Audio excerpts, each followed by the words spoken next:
On the Your WavyOcho, I'm gonna react to The Night That Changed, Taylor Swift and Kanye West, Life Forever or Careers Forever. evening of September 13th, 2009, Taylor Swift was looking forward to adding something else to her repertoire with the VMA Award for Best Female Video. All was well. Oh yeah, and by the way, bro, I never was a fan of Taylor Swift. Feel me? I never was a fan of her music, bro. I never listened to her music, by the way. I never listened to her shit, bro.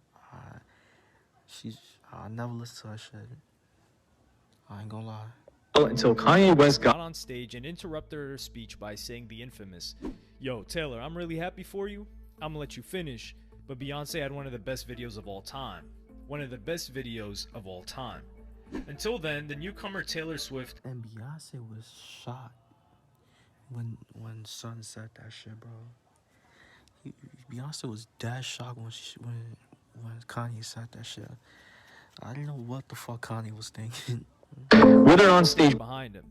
These rather unnecessary words ignited a feud between Kanye and Taylor, which went on for several years after that night and also deeply affected their careers in different ways. The 2009 VMAs was a star-studded one. You had artists like Ye, Lady Gaga, you had people like Kim Kardashian, you had Beyonce, Jay-Z, Pink. Beyonce, Green Day, and Lady Gaga were tied for the most awarded acts of that night, winning 3 All-star event. That's an all-star event. You feel me? awards each, while Beyonce and Lady Gaga were both tied for the largest number of nominations with 9, followed by Britney Spears with 7. In the aftermath of his June 2009 death, the show featured various tributes to Michael Jackson, including an opening act featuring a medley of Jackson's biggest hits and a special appearance by Janet Jackson to perform her duet Scream, and the premiere of a trailer for the posthumous documentary film Michael Jackson's This Is It. But among all these stars, for the audience, was curious to see the young and budding star named Taylor Swift. Taylor Swift arrived on the red carpet in a fanciful glass, pumpkin-shaped Cinderella carriage, wearing a glittering silver gown. She was in the process of crossing over from the country music scene to mainstream pop, and for the first time she'd been invited to perform at the VMAs to sing You Belong With Me. She was also up for an award for the You Belong With Me video. The carriage and gown were a deliberate reference. Taylor was Cinderella, and the VMAs were the ball at which she could make her entry into the world of pop music. Taylor had reasons to be a little dramatic. She was nominated in the Best Video by a Female Artist category. Beyonce was also on the list of nominees that night. She was nominated under 2 categories, one being the same as Taylor, but most people didn't interpret Taylor and Beyonce as being in competition under the same category because Beyonce's video for the song Single Ladies was one of the most acclaimed of the year, and she was also up for the far more prestigious Video of the Year award, for which Taylor was not nominated. Beyonce eventually went on to win the more prestigious award that night. On the other hand, Ye didn't bother too much about gracing the red carpet with his presence. He arrived there, clutching a bottle of Hennessy. In pictures of the red carpet, you can see Nigga drinking that Henny, bro. And nigga was dating Amber Rose at the time, bro. the level of the bottle gradually dropping as he makes his way up the carpet and drinks more and more. Ye wasn't performing that night, but he was nominated in multiple categories, and he was seated in the front row. According to Billboard's oral history of the evening, he passed the bottle around to a few celebrities while waiting for the show to start. As the event unfolded, the moment came when Taylor Swift's name was announced as the winner of the Best Female Music Video Award. This was a big achievement for the young star back then. Taylor graciously took the stage in her silver Cinderella gown to accept her award from Shakira. "Thank you so much," she said. "I always dreamed about what it would like to maybe win one of these someday, but I never thought it actually would have happened. I sing country music, so thank you so much for giving me the chance to win a VMA award. That's when a drunk Ye got up from his front row seat and rushed on stage to snatch the microphone from Taylor. Yo, who even let this nigga Kanye get on stage, bro? Like, is there no security? Like, come on. And said, "Yo, Taylor, I'm really happy for you. I'm gonna let you finish, but Beyonce had one of the best videos of all time. One of the best videos of all time." The audience only took a brief moment to process what had actually happened and immediately started booing at Ye. The cameras then cut immediately to Beyonce, who was staring at the stage with her mouth gaping in shock and disappointment. By reading her lips, we can guess that she sighed, saying, "Oh, Kanye." Kanye shrugged and handed the microphone back to Taylor, as he walked off stage, and Taylor took it and stood silently, lips pursed and body tense, as the audience erupted into chaos, some booing Ye, and some standing on their seats to give Taylor a standing ovation. The MTV people had to cover up the situation with something, as Taylor Swift was supposed to perform after she had received the award, so they had to cut to a pre-recorded segment between Eminem and Tracy Morgan.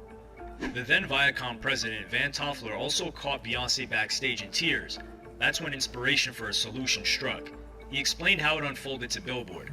"I walked behind the stage and sure enough there's Beyoncé and her dad, and she's crying.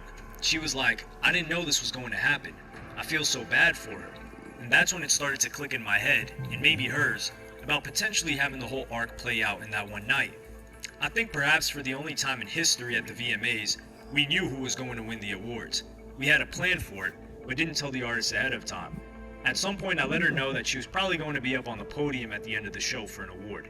And wouldn't it be nice to have Taylor come up and have her moment then? I had to indicate to her that she needed to stay, and perhaps this is a way to have this come full circle and let Taylor have her moment. I would normally not say anything, but I had two crying artists.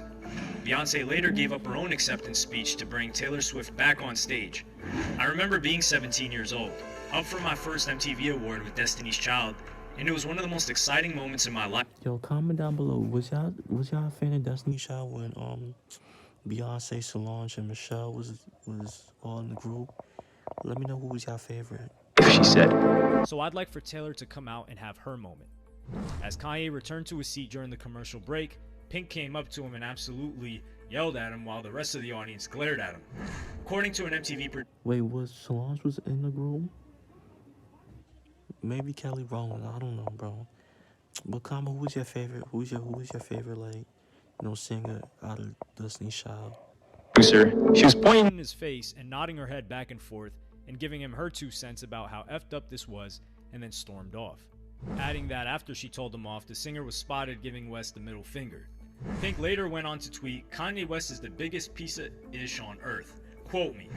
While no one stood up for Ye, and it was embarrassing for the authorities as well at MTV, they ushered him out of the building shortly afterward. Working from a remote truck outside the venue, one producer said, "There was an awful lot of strange energy in the truck, like, oh my god, get him off, what is he doing?" A number of people were really nervous and wanted to get him off the stage, but how do you do that? I wasn't going to send a bunch of people to rugby tackle him. I turned around in my chair and I said, "Guys, this is TV gold." The incident quickly became the talk of the award show and was widely covered by the media. In the days that followed, the controversy only continued to escalate as more drama unfolded. Ye apologized that very night through his blog, stating that he was sorry and that he completely overstepped the boundaries. He wrote, "I'm so sorry to Taylor Swift and her fans and her mom. I spoke to her mother right after, and she said the same thing my mother would have said. She's very talented. I like the lyrics about being a cheerleader, and she's in the bleachers. I'm in the wrong for going on stage and taking away from her moment.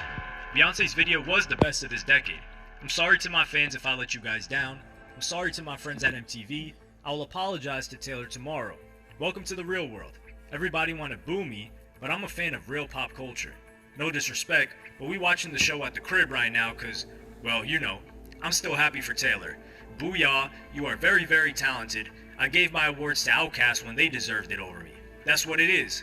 I'm not crazy, y'all. I'm just real. Sorry for that. I feel really bad for Taylor, and I'm sincerely sorry.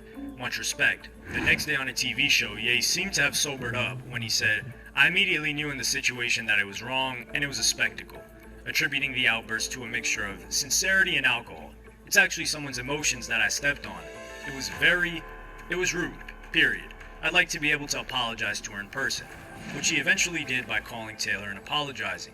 Many people felt that Jay-Z's comments were significant, as he's one of the most respected and influential figures within hip-hop, also with Beyoncé and rolling with Ye. He said that Ye's outburst at the MTV Video Music Awards during Taylor Swift's acceptance speech was rude, but suggested that he thinks the media overreacted in condemning him. His words carried weight and sparked a wider conversation about the state of hip-hop and the impact of Ye's actions. Many people felt that Ye's behavior at the awards show indicated a larger issue with the hip-hop community that they tried to paint it as being disrespectful. For a few years after the incident, Ye and Taylor both went out of their way to appear to publicly bury the hatchet and put the 2009 VMAs behind them. They were seen chatting close by at public events together, When Ye won the Video Vanguard Award at the 2015 VMAs, Taylor presented it to him, describing him as my friend, and joking, "I'm really happy for you, and I'm gonna let you finish, but Kanye has had one of the greatest careers of all time." Over the course of Ye's rambling speech, he told the audience he had smoked weed beforehand, he apologized to Taylor again for what happened in 2009, and then chastised MTV for hyping up the moment because it got them more ratings. Although it seemed that their feud was over, Ye wasn't finished with his attitude yet.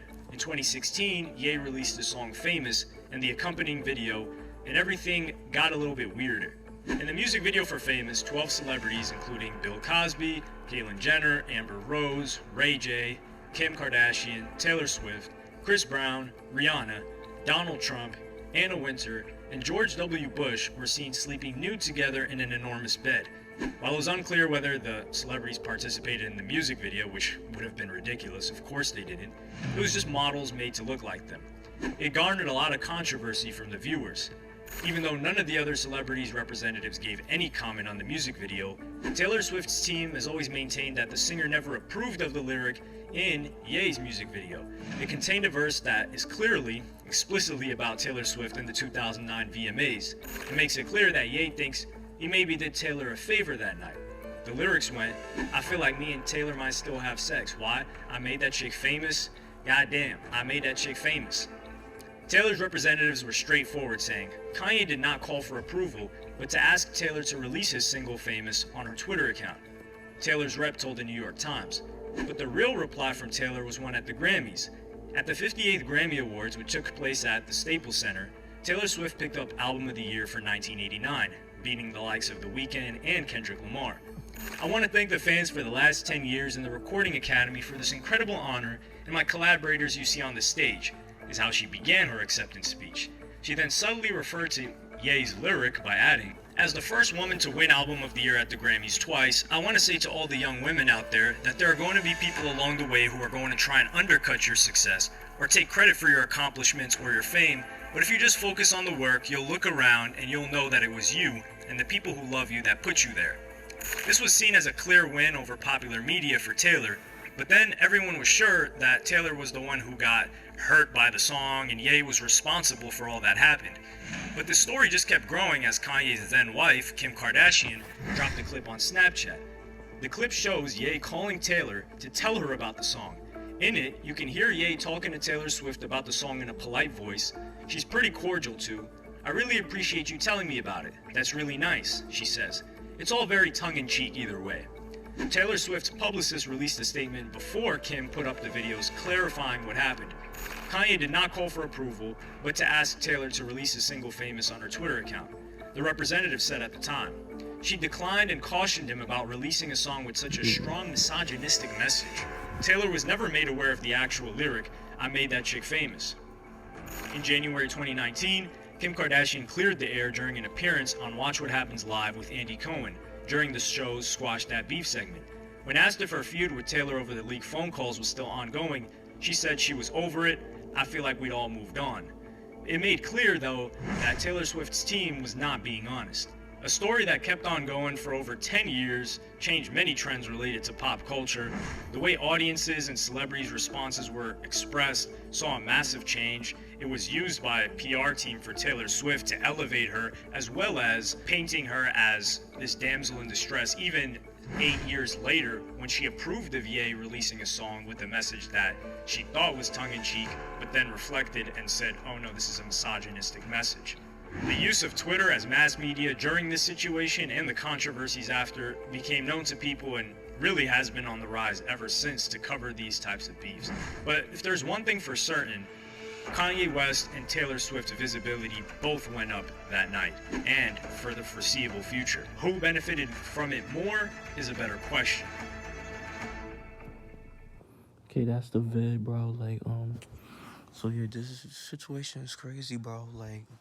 Let me know what y'all think about this situation. Do y'all think Kanye is in the wrong? Do y'all think Taylor Swift is in the wrong? Let me know, bro. Alright, make sure y'all like, comment, subscribe. Y'all know the vibes. WavyOcho checking out you are.